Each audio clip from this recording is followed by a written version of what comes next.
कांग्रेसी सांसद। इस बीच एक और बड़ी खबर, सूत्रों के हवाले से बड़ी खबर आपको बता दें, संजय राउत से पूछताछ करेगी ईडी। थोड़ी देर में अपने साथ ईडी दफ्तर लेकर जाएगी टीम। सुबह से चल रही है छापेमारी की कार्रवाई। इस वक्त की बड़ी खबर, सुबह से जिस तरह से ईडी की टीम संजय राउत के घर पर छापेमारी कर रही है और यहां तक कि कहा गया कि ईडी की टीम 3 ठिकानों पर छापेमारी कर रही है। 10 से 15 अधिकारी एक घर पर मौजूद हैं और लगातार छापेमारी संजय राउत के घर पर चल रही है। उसके बाद संजय राउत के ट्वीट सामने आते हैं और ऐसे में अब खबरें आ रही हैं कि संजय राउत से ईडी पूछताछ करेगी। अपने साथ ईडी दफ्तर लेकर जा सकती है संजय राउत को टीम। शुभम पांडे हमारे साथ जुड़े हुए हैं। शुभम, देखिए कयास पहले से ही लगाए जा रहे थे, जिक्र आपने भी किया था कि ऐसा हो सकता है कि अभी ईडी की टीम चाहे कि वो संजय राउत से पूछताछ करे और ऐसा ही अब खबरें सामने आ रही हैं।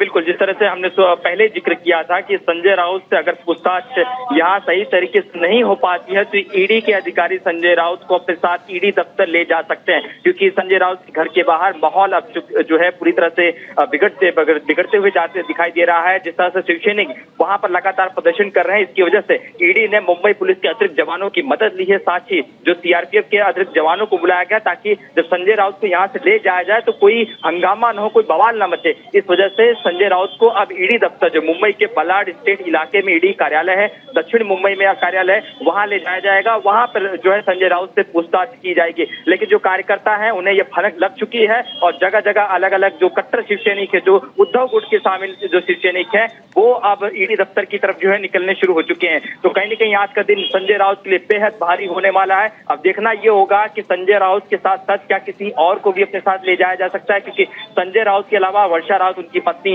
उनसे भी पूछताछ हो रही थी, उनके भाई सुनील राउत, उनसे भी पूछताछ हो रही थी। लेकिन अब जिस तरीके से अगर संजय राउत को ले जाया जाएगा तो गिरफ्तारी की तलवार संजय राउत के ऊपर लटकती हुई यहाँ से नजर आ रही है।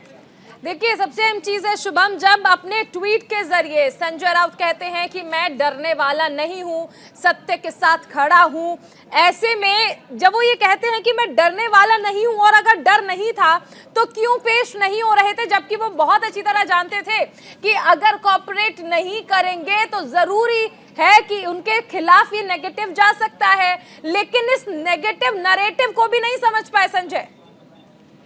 देखिए, बिल्कुल संजय राउत को ये लग रहा था कि 1 जुलाई को 10 घंटे की पूछताछ हो चुकी है, वो इतने बड़े अगर नेता हैं तो बार बार ईडी के दफ्तर वो नहीं जाएंगे, उनके अंदर ऐसा उनको ऐसा फील हो रहा था। लेकिन जिस तरीके से 2 बार समन भेजा गया लेकिन फिर भी कॉपरेट नहीं किए और अब ईडी उनके घर पर रेड कर रही है। अमूमन ईडी जब भी कार्रवाई किसी के घर पे, किसी मंत्री के घर पर रेड करती है तो उन्हें अपने साथ ले जाती है और उसके बाद पूछताछ के बाद गिरफ्तारी संभव रहती है। तो इस केस में भी ऐसा ही दिखाई दे रहा है, क्योंकि संजय राउत 2 बार नहीं आए, उन्हें ईडी लगातार समन भेजी। अब लेकिन जिस तरह से ट्वीट कर रहे हैं कि महाराष्ट्र शिवसेना झुकेगा नहीं, मेरे सारे खिलाफ जो सबूत जो इल्जाम लगाए जा रहे हैं वो सारे झूठे हैं, ऐसे में संभव है कि ईडी अब उन्हें अपने साथ ले जाएगी और दफ्तर में पूछताछ करेगी। कई घंटों तक पूछताछ चलेगी और अगर जवाब संतुष्ट नहीं मिल पाया तो गिरफ्तारी संभव है।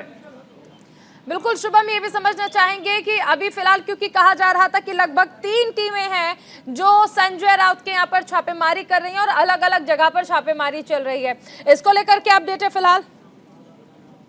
से 12 लोगों की ईडी अधिकारी जो है 10 से 12 आज संजय राउत के घर की ओर निकले हैं। इसमें से 3 टुकड़ियों में टीमों को बांटा गया है। एक टीम जो है संजय राउत के घर पर पूछताछ कर रही है, दूसरी टीम जो है 2 अलग अलग ठिकानों पर, जो 2 और टीमें अलग अलग ठिकानों पर इस वक्त संजय राउत के घर पर रेड मार रही है। यहाँ पर कुछ दस्तावेज निकालने की कोशिश कर रही है जो ये आरोप सिद्ध कर सके ईडी की ये मनी लॉन्ड्रिंग में फंसे हैं। जिस तरीके से जो पत्राचाल का जो मामला है उसमें इनके पैसे लगे थे या इनको जो पैसा पहुंचा है, इन सारे कागजातों की जो खंगालने की कोशिश जो है इस वक्त ईडी की 2 अलग अलग टीम जो इनसे जुड़े हुए ठिकाने हैं वहां पर कर रहे हैं। जाहिर सी संभवतः ईडी को जब कुछ सुराग मिल जाएगा तो कहीं न कहीं ईडी जो है अपने साथ इन्हें ले जाएगी और पूछताछ और करेगी कि भाई आपके पास ये कहाँ से कागजात आए, ये पैसा कहाँ से आपके पास आया। तो यही इस वक्त चल रहा है। बाहर इस वक्त संजय राउत के जो घर के बाहर है वहां पर शिवसैनिकों का प्रदर्शन जारी है। लगातार केंद्र सरकार और ईडी के खिलाफ नारेबाजी हो रही है। जिस तरीके से अब माहौल पूरी तरह से यहाँ पर मुंबई के अगर बात करें संजय राउत के घर के बाहर माहौल बिगड़ते जा रहा है। इसी वजह से अतिरिक्त लोगों को बुलाया गया है ताकि संजय राउत को जब घर से निकाला जाए तो कोई और बवाल न हो सके।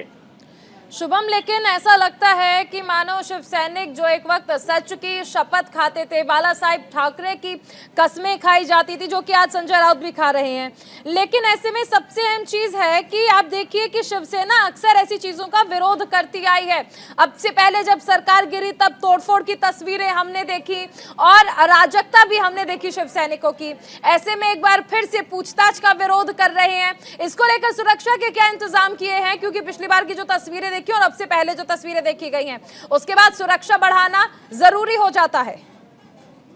यहाँ पर शिवसेना दो खेमों में बटा हुआ है। एक खेमा है मुख्यमंत्री एकनाथ शिंदे के साथ, तो दूसरा खेमा है उद्धव ठाकरे और संजय राउत के साथ। अब यहाँ पर जो उद्धव खेमा है वो संजय राउत के जो है पक्ष में प्रदर्शन करते हुए दिखाई दे रहे हैं। ये जो खेमा है यही सड़कों पर उतरेंगे, यही विरोध करेंगे। कयास ये लगा जा रहा है कि मुंबई पुलिस को अलर्ट कर दिया है कि जगह जगह से जो शिव सैनिक है वो निकल सकते हैं, क्योंकि जिस तरीके से पिछले कुछ दिनों में यहाँ पर तख्ता पलट हुआ, शिवसेना पूरी टूट गई। ऐसे में कई सारे जो कट्टर शिव सैनिक है वो अभी भी उद्धव गुट के साथ है, वो शिंदे गुट के साथ नहीं है। यहाँ पर अब शिंदे गुट जो है वो शांत रहेगा। जो एकनाथ शिंदे के जो समर्थक है वो नहीं निकलेंगे, वो संजय राउत के पक्ष में नहीं आएंगे। यहाँ पे जो उद्धव खेमा है, जो जो संजय राउत का खेमा है, वो इनके खिलाफ जो है वो इनके पक्ष में सड़कों पर उतर सकता है, प्रदर्शन कर सकता है। और यही होते हुए दिखाई दे रहा है संजय राउत के घर के बाहर। और जैसे ये सूचना मिल चुकी है कि अगर इन्हें बल्लाड स्टेट जो इलाके में जो ईडी कार्यालय है वहां ले जाया जाएगा, तो वहां पर भी भारी तादाद में शिव सैनिक पहुंच सकते हैं। इस वजह से ईडी दफ्तर के बाहर भी सुरक्षा बढ़ा दी गई है, वहां पर अतिरिक्त मुंबई पुलिस के बलों को तैनात किया गया। तो और साथ ही जहां जहां शिवसेना का गढ़ माना जाता है वहां पर मुंबई पुलिस को अलर्ट कर दिया है कि कोई घटना न घटे, कोई तोड़फोड़ ना हो या कोई चीज, क्योंकि हमेशा शिव सैनिकों का पुराना इतिहास रहा है कि जब भी ऐसी कुछ चीजें आती हैं जो सरकार के खिलाफ होता है तो शिव सैनिक सड़कों पर उतरते हैं और सूरत वही होती है जिस तरह से तोड़फोड़ की जाती है, क्योंकि शिवसेना इसी के लिए जानी जाती है।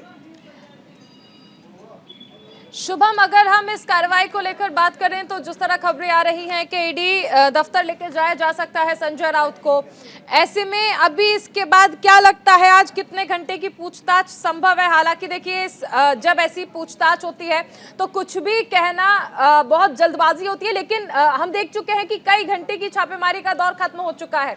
यानी पहले छापेमारी और उसके बाद पूछताछ, जिससे कहा जाए कि प्रेशर बनाने की कोशिश संजय राउत के ऊपर। यहाँ पे प्रेशर जो है वो संजय राउत के ऊपर बन चुका है, क्योंकि शनिवार और रविवार के दिन ही संजय राउत जो तमाम सांसद होते हैं वो अपने अपने संसदीय क्षेत्र में आ जाते हैं। इससे 3 से 4 दिन ठीक पहले की बात करें तो संजय राउत इस वक्त दिल्ली में बैठे थे। जैसे शनिवार का दिन आया वो मुंबई पहुंचे और ईडी को इसको भनक लगी कि जो शिवसेना नेता संजय राउत इस वक्त मुंबई आ चुके हैं। कल जिस तरह से राज्यपाल के बयान को लेकर उन्होंने अपना भाषण दिया, घर से ही मीडिया से बातचीत की, उसके बाद अब जो ये जानकारी आई कि आज सुबह ही संजय राउत के घर पे ईडी के अधिकारी पहुंच चुके। ऐसे में छापेमारी हुई, कोई सुराग मिलना, उसके बाद ईडी उन्हें अपने दफ्तर ले जाएगी, वहां पर भी कई घंटे तक क्वेश्चन आंसर हो सकता है। उसके बाद अगर ये जवाब नहीं दे पाते हैं या संतुष्टि नहीं मिल पाती है ईडी के अधिकारियों को, तो गिरफ्तारी हर संभव मुश्किल है, माफ कीजिए, गिरफ्तारी जो है वो हो सकती है संजय राउत की, क्योंकि संजय राउत बहुत बुरे दौर से इस वक्त गुजर रहे हैं। पिछले 6 से 8 महीने की बात करें तो ईडी के रडार पर ही थे। शुभम, ये भी समझना चाहेंगे कि अभी जो हम देख रहे हैं तस्वीरें, जिसमें शुरुआत में संजय राउत बिल्कुल कोऑपरेट नहीं कर रहे थे, लेकिन अब ये कहा जाए कि अब संजय राउत की ये मजबूरी बन जाएगी कि उन्हें कोऑपरेट करना पड़ेगा, वरना वो जानते हैं कि ईडी कभी भी घर पर दस्तक दे सकती है। और आज भी 3 ठिकानों पर छापेमारी चल रही है।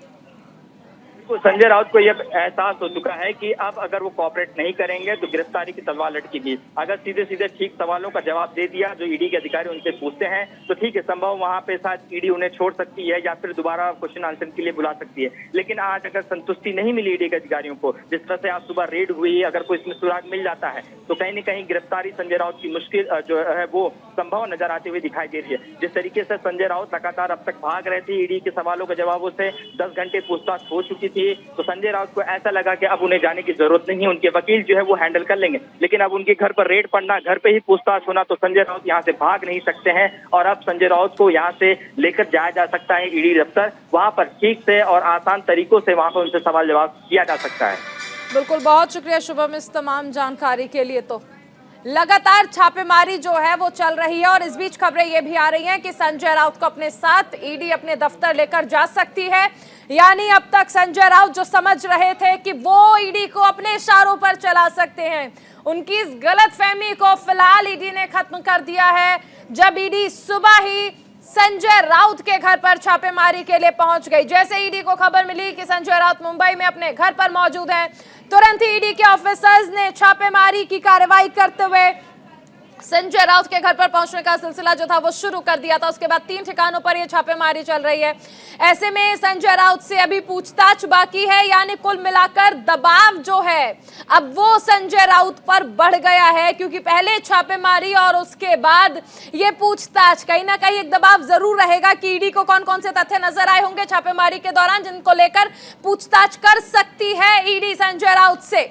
फिलहाल अब बस इंतजार उस वक्त का जब पूछताछ के लिए संजय राउत को ईडी दफ्तर लेकर जाया जाएगा। बहरहाल ये छापेमारी लगातार चल रही है।